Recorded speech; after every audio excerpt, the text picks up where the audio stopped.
Yan ang bahay nila Pastor, ang aming tinutuluyan. Bigay mo kay Pastor. Yan. Ayan ang number. Oh, ayan ang salas nila.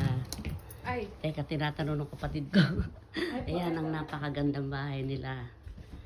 Oh, Pastor Arvin, Sister Tonette. Ito ang kusina. Oh, ayan ang paakit sa amin. Ayan ang kwarto nila. Ang ganda, ang ganda. Teka, sandali, sister. Ito, paakit sa aming kwarto, second floor. Pero hindi naman masyadong mataas ang hagdan.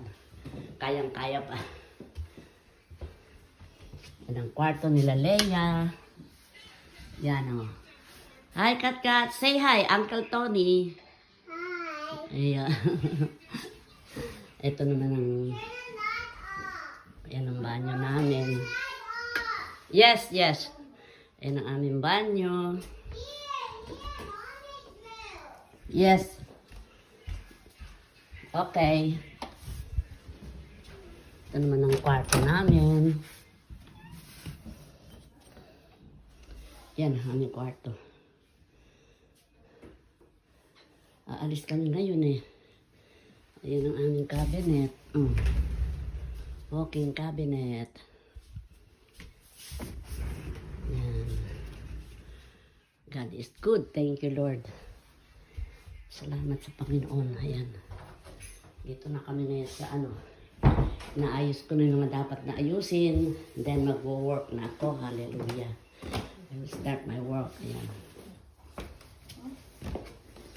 Pastor, ayan ang si Pastor namin. Ayan ang asawa niya, si Pastora Tonette. Sino po yun? Kapatid ko, tinatanong sa kami nakatira. Ayan, ang ganda-ganda ng bahay nila. Hallelujah. So pretty. Kuya, papasyal kami ngayon. Tuturo sa amin yung dipo. Naglakad kami kanina, naligaw kami.